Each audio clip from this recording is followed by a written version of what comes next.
নমস্কার।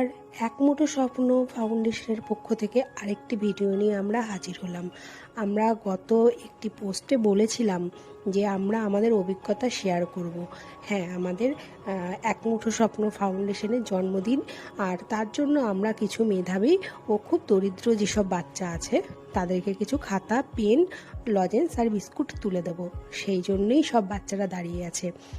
আর আমাদের অভিজ্ঞতা বলতে, আমাদের এই ফাউন্ডেশনটি 3 বছর হলো আমরা কাজ করছি। আর আমরা না সবাই বাড়ির মেয়ে বা বউ, যেটা হয় আর কি। আমি আগেও বলেছি, আবার কিছু স্টুডেন্টও আছে। এবার আমরা চেয়েছিলাম যে লকডাউনের সময় যদি আমরা কিছু কাজ করতে পারি, কিন্তু সমস্যাটা হচ্ছে কি, হয়েছিল একটা সময় যে আমরা বাড়ির থেকে বেরোতে পারতাম না। স্বাভাবিক, এটা আমি কেন, কেউই বেরোতে পারতো না। তো আমাদের সেই সময়টা, আমাদের যে ইচ্ছেটা ছিল পুরোটুকুই বন্ধ ছিল। এইবার আমার বাড়ির সামনে না ম্যাক্সিমাম রাতেই দেখতাম কুকুররা খুব চেঁচাতো, মানে এত পরিমাণে চেঁচাতো। আসলে সেই সময়টা প্রত্যেকটা লাইন হোটেলগুলো বন্ধ ছিল, বা আদার্স কিছু মানুষের দোকান বা যার যার যাই হোক, পুরো বাজার বন্ধ ছিল। ওরা না চেঁচাতো। এইবার আমি না ম্যাক্সিমাম দিনই ঘুম থেকে উঠে যেতাম, উঠে গিয়ে দেখতাম কি, হ্যাঁ আমার বাড়ির সামনে এরকম কুকুর রয়েছে। তো পরের দিন ভাবলাম যে কিছু ওদের খেতে টেতে দিই। এবার হালকা কিছু, খুব একটা যে বেশি দিয়েছিলাম তা না। যখন দেওয়া শুরু করেছিলাম, পরের দিন দেখলাম কি ওরা চেঁচাচ্ছে না।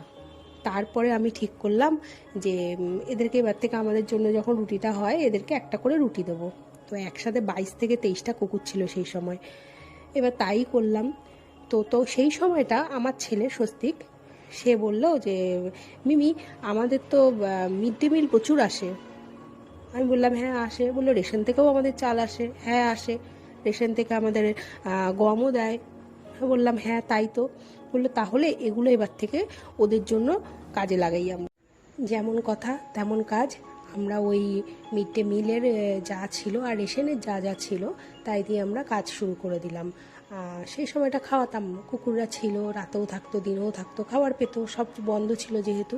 কিন্তু একটা সময় হলো কি, বাজার দোকান সবই খোলা শুরু হয়ে গেল, লকডাউনও উঠে গেল, কুকুররাও চলে গেল। কিন্তু এই জিনিসটা না স্বস্তিকের মাথার মধ্যেই ছিল যে কিভাবে, কারণ ও যখন স্কুলে যাওয়া শুরু করলো, স্কুলেও নাকি ওকে কেউ খাওয়ার জন্য ডাকছে। তো পাড়াতেও দুজন ছিল, যেমন কেলে বা দীপক, এই দুজনই নাকি ওকে বলতো খাবো খাবো, খিদে পেয়েছে। এবার ও ওগুলো না মাথার মধ্যে বাসা বেঁধেছিল। তারপরে ওর একটা সময় জন্মদিন আসে, আজকের দিনেই জন্মদিন আসে 25 এপ্রিল। বাড়ির বড়দের বলে যে এই কাজটি আমি করতে চাই। অনেকে সঙ্গ দিয়েছে, অনেকে সঙ্গ দেয়নি। তারপরে আমরা একটা দিন দেখে, তারপরে একটা নবদ্বীপ রেল স্টেশনের সামনে একজন দাদার হাত ধরে আমরা কিছু মানুষের আয়োজন করি। এইবার এই আয়োজনে না ওর হয়নি, পরের মাসে আবার বাহানা শুরু করে দিল, আমার আবার চাই। আমরা বললাম আচ্ছা ঠিক আছে, আবার করলাম। কিন্তু দুবার যখন করা হলো, অবশ্যই ও অনেকটা সাহায্য পেয়েছিল ওর জন্মদিনের সময় বড়দের কাছ থেকে। কিন্তু জিনিসটা দেখলাম যে ওর মাথার মধ্যে একভাবে রয়েছে, ও পড়াশোনায় আর মন বসছে না, বা অন্য কিছু তো মন বসছে না।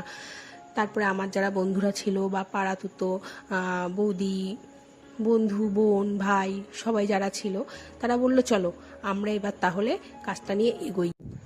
তৃতীয়বার আমরা কি করলাম, নিজেরা সবাই টাকা তুললাম, যে যার মতন 200, 100, 500, কেউ 50 টাকাও দিয়েছিল। সেই টাকা নিয়ে আমরা একটা ভাটায় গেছিলাম। ভাটায় গিয়ে শুকনো খাবারের কিছু ব্যবস্থা করেছিলাম। আর সেইটা করার পরে না আমাদের মধ্যে কিছু একটা শুরু হয়ে গেল। আমরা জানি না আমাদের মধ্যে কি হলো, কিছু একটা হলো, যার তারপরে আমরা প্রত্যেকে না এক হতে শুরু করলাম। আর তার মধ্যে কিছু আমাদের সাথে আছে, আবার কিছু সংখ্যক বন্ধুরা আবার চলেও গেছে, আবার কিছু সংখ্যক বন্ধুরা খুব ব্যস্ত হয়ে পড়েছে যে যার সময় অনুযায়ী, লকডাউনটা কেটেছে যেহেতু। আর ধীরে ধীরে আমাদের কাজটিও এগোতে শুরু করলো, অবশ্যই আপনাদের আশীর্বাদেই। আর কাজটি না এখন থেমে নেই। আগে আমরা মাসে একটি করে কাজ করতাম, আজকে দাঁড়িয়ে আমরা মাসে 4টেও কাজ করি, পুরোটাই আপনাদের আশীর্বাদ। আর স্বস্তিকের অনেক ইচ্ছে আছে যে ও এটা করবে ওটা করবে, সবসময় বলে। আমাদেরও এখন অনেক ইচ্ছে জেগেছে যে আমরা এটা করব ওটা করব। সবার আগে আমরা একটা স্থায়ী কিছু করতে চাই। আমরা জানি না কবে করব, হ্যাঁ সময় লাগবে, সবে তো 3টে বছর হলো। নিশ্চয়ই হবে, আমরা সেই আশায় আছি। আর আপনাদের সাপোর্ট, ভালোবাসা আর আশীর্বাদ তো স্বাভাবিক পাবোই, পেয়ে এসেছি এতদিন থেকে, আরও পাবো। আর আমরা খুব নিষ্ঠার সাথে কাজটা করছি, খুব মজা করে করছি, আনন্দ করে করছি, মন থেকে করছি। জানি না ভিডিওটির মাধ্যমে কতটুকু পৌঁছতে পারলো আমার কথাগুলো। কথা তো প্রচুর আছে, আর এই কথা একবার শুরু করলে থামবে না, কারণ 3টে বছরের জার্নি তো কম নয় না। আর আমরা চেষ্টায় আছি, ভবিষ্যতে আরও অনেক কিছু করব। আজকে আমাদের জন্মদিন ছিল ফাউন্ডেশনের, আজকে ফাউন্ডেশনটা একটু বড় করতে পেরেছি, আর ছোট করে তাই ভিডিওটি দিলাম।